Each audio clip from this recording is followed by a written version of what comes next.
A lot of people say I probably don't need a microphone, but those people aren't here today, so I'll sort of see what I can do. So good morning, everyone.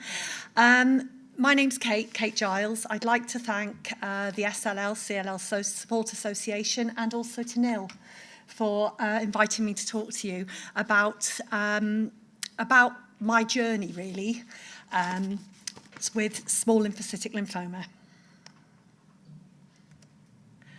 Okay, so my journey started actually back in 1997.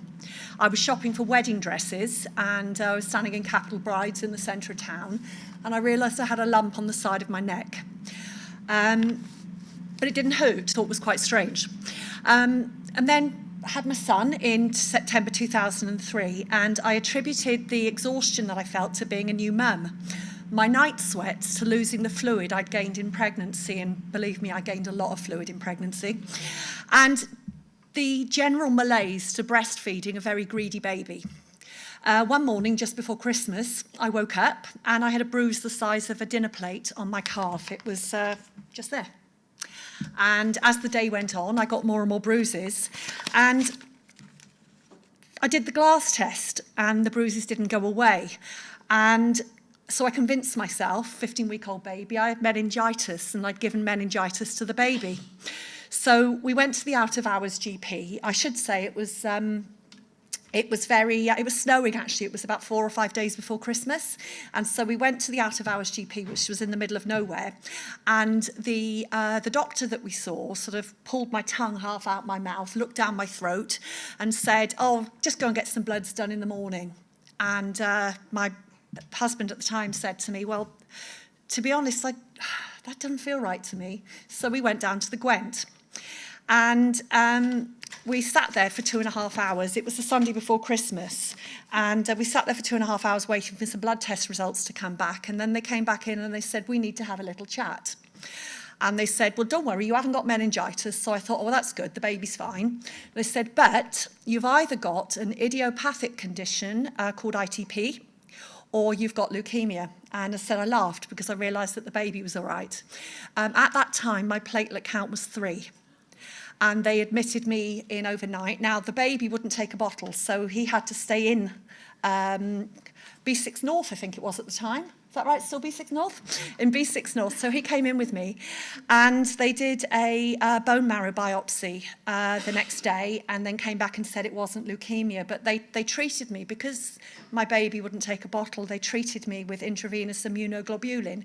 And unfortunately, it didn't bring my platelets back up, and I had a rather nasty reaction to it as well. So they eventually gave me anti-D to bring my platelets back, and I went home the evening of Christmas Day. So happy Christmas. That was my first Christmas with my son. Over the years then, I went back for regular monitoring. Started off every week, every month, then every couple of months, things like that. But I had my next inpatient stay in January 2008 when my platelets crashed again, and they were 3 again. This time I had steroids, which, they weren't very nice. I said, steroids aren't nice to be treated. Very, very high dose steroids. And again, but you just get on with it really, because it did what it was supposed to do. It brought my platelets back up. Then I was going backwards and forwards to haematology clinic for the next couple of years. And one day I was sitting in the clinic and I picked up a leaflet about lymphoma, and I realised that I had every single symptom. So when in 2010 my marriage ended and I lost about 20 pounds in the space of a week, I thought it was the stress, I found this big lump in my groin. And I was like, well, what's that then? What have I done? And I kept going backwards and forwards to the GP, and my bloods were always clear. Woke up one morning, a couple of months later, I'd been on Professor Google, obviously, lump in neck, lump in groin, came back with stage 3 lymphoma, and as it turned out, Professor Google was actually right. But they took the lump out in the September and then referred it for further investigation. And 2 weeks later, those 2 weeks were probably the worst 2 weeks of my life, waiting to find out. As I said, my son was only 7, waiting to find out, was it aggressive? Would I need to go straight into treatment? All of those insecurities that Neil's already talked about for newly diagnosed people. And then they told me that after a CAT scan, that I had stage 3 small lymphocytic lymphoma, and I was going to be placed on watch and wait, aka watch and worry, which I'm sure some of you in the room are very familiar with. I found out then that watch and worry is peculiar to low-grade NHL, and forgive me, any clinicians, if I ever explain any of this incorrectly, but I can only explain it as I've dealt with it on my journey. But something somebody did say to me, which was interesting, was it turns everything you think you know about cancer on its head. So it seems completely counterintuitive to be diagnosed with an advanced cancer, but then not to be treated. But I also found out that about 27,000 people in the UK are also on watch and worry. And I'd never heard of it before I was diagnosed. And the big thing, and Neil's already mentioned that, is that you don't know when anything's going to happen. You're constantly vigilant. You're waiting to find out when something's going to happen.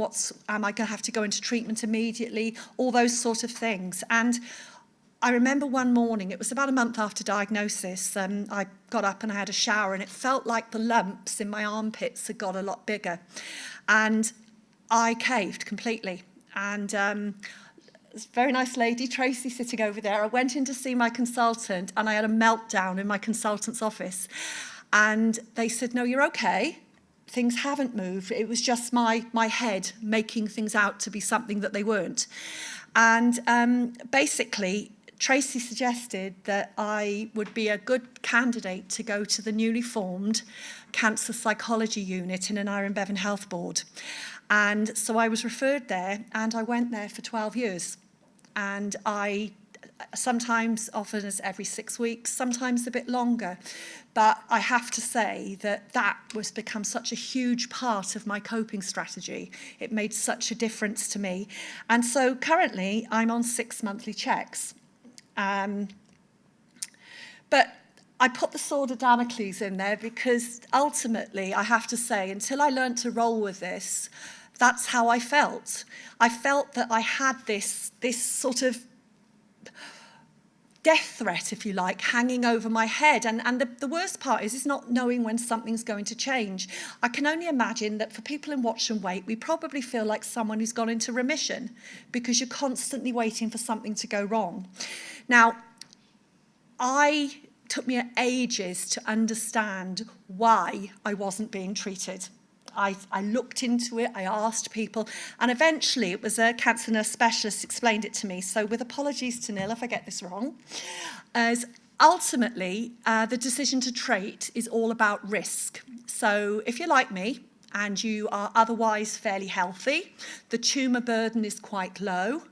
I make modifications to my life. I mean, nights out and things like that have been a thing of the past for years. But ultimately, because treatment is a poison, if I'm quite well, treatment's going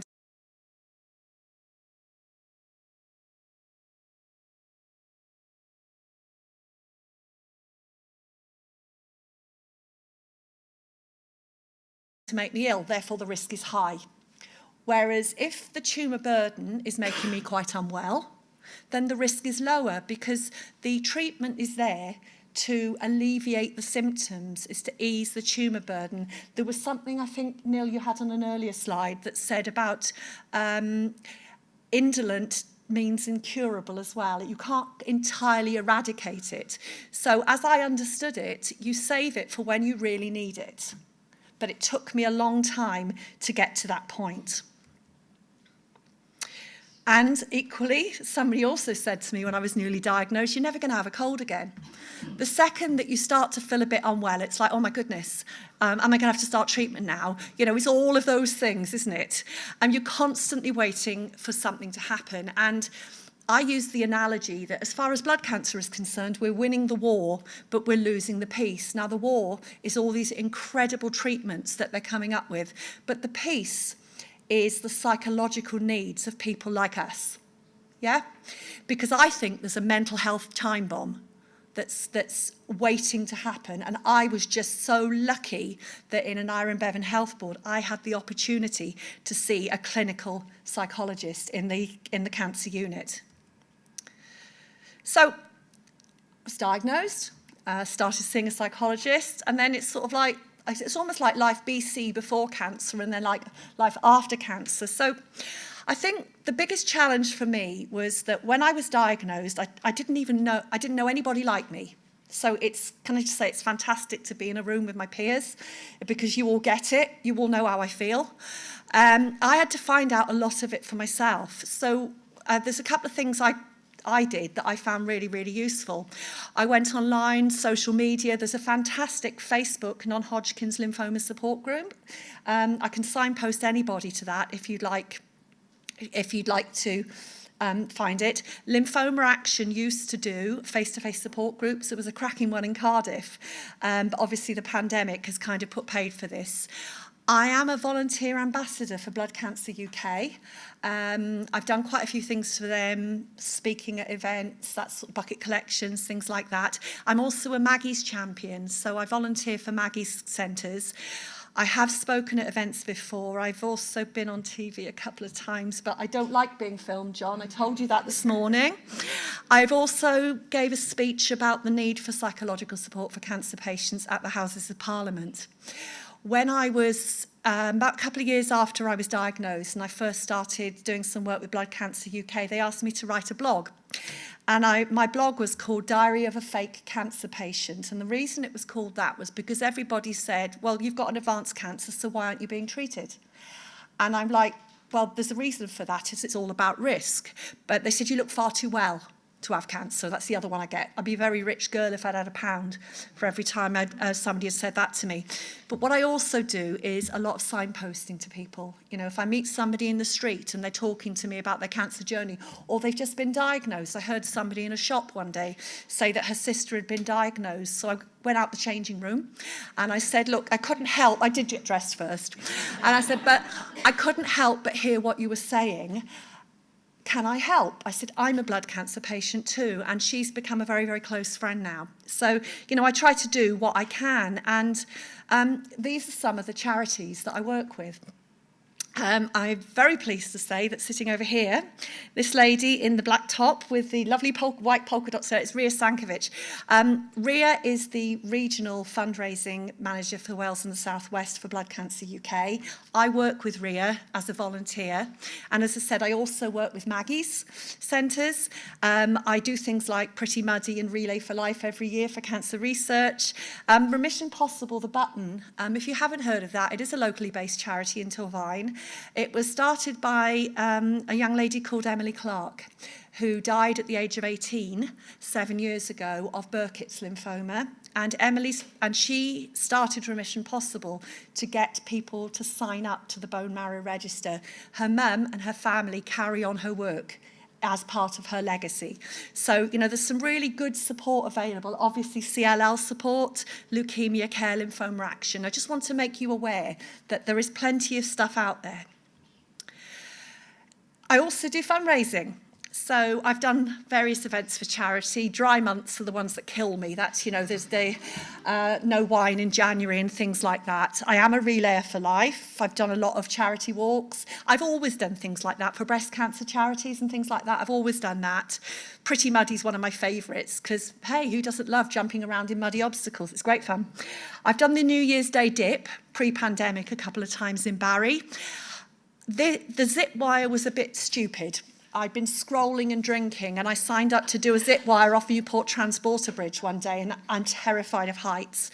But the photograph here is probably the pinnacle of my fitness and my journey in the last 13 years. I trained for 18 months and I did a 100k desert trek in the Wadi Rum in Jordan to raise money and awareness for Maggie's cancer centres, and 4 nights wild camping as well, which was quite an experience. So I tried to do lots of different things. And for me, actually, that Wadi Rum challenge was quite a big thing psychologically, because until that point, I'd never actually planned something that far ahead, because I never knew how I was going to feel. Does that make sense to you?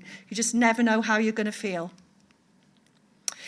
So just pop some contact details on there. So if anybody would like some help and support, you can hit me up on Facebook, Kate Giles, Foster in brackets. I'm on Twitter, well, X, I should say, as @BohoHippieChick, and on Instagram. And I would also like to say, with my Blood Cancer UK hat on, that we've recently set up for the South Wales Valleys a blood cancer community group. And so, again, hopefully, if you would like some help or you want just to talk to somebody who gets it, just give me a shout. And the last part, this is the bit I always get emotional about. This is my son, and this is why I do everything that I do. He literally is my whole world. He's off to university next week. And I want him to know that whatever happens, I have done everything that I possibly could, not just for me, not just for us, but by using my voice for other people. I meet regularly people through face-to-face and online support networks who are newly diagnosed, and what I find is I recognise that they're me, or rather me, as I was in 2010, and what this does is reminds me how far I've come. I mean, it could all change tomorrow. I've got my check in a couple of weeks, so it could all change tomorrow, but one thing I know for sure is that however much my cancer tries to beat me, it's never, ever going to defeat me. And that's it. Thank you very much.